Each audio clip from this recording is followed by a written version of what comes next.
Tumatawan at tumatawan. lang yun. Ay, ito na nga lang.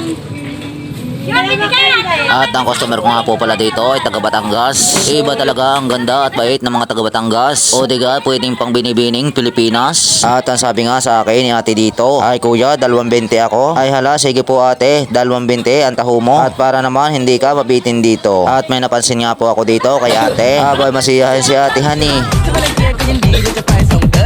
At habang nag-i-edit nga po ako dito, ay talaga naman pong napapangiti ako kay ate dito.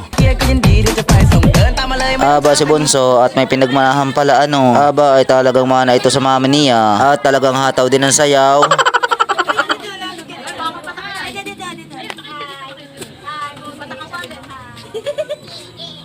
At talaga naman pong napuna ko si ate dito. Gawa na sa lahat nga po ng aking naging customer. Aba si ate bukod tangi at lagi nga pong nakangiti. Ayan na nga at lumapit na nga po dyan si Nene. Sabay pa tong ni brother ng baso niya dito. Oops. Ayan na nga at kukunin na ni Totoy yung baso niya diyan. Teka, bakit kaya kinuha niya ang baso niya? Siguro ang gusto ni Totoy ay sa baso ko na ilalagay ang taho niya. Ayan na nga, tapos ko na sandukan dyan si ate. Maraming salamat. Aba at iniabot na ni Totoy yung baso niya. Akala ko yung baso ko na ang gagamitin dito At namuna na naman ako, bahala kayo dyan.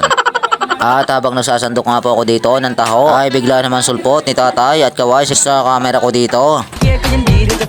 Aba, ang mga naging customer ko din at lahat pala sila ay mahilig sumayawhan Ayan na nga, tapos ko nasandukan dyan si Totoy. Maraming salamat. Teka, at meron pa palang nahabol dito At ang sabi nga po dito ni ate, ay kuya, bigyan mo na rin si kuya. Nahalaga 10 piso sige ate, bibigyan ko na si kuya para lalo pong ganahan ng pagsayaw niya. Ayan na nga, tapos ko nasandukan dyan si tatay. Maraming po salamat.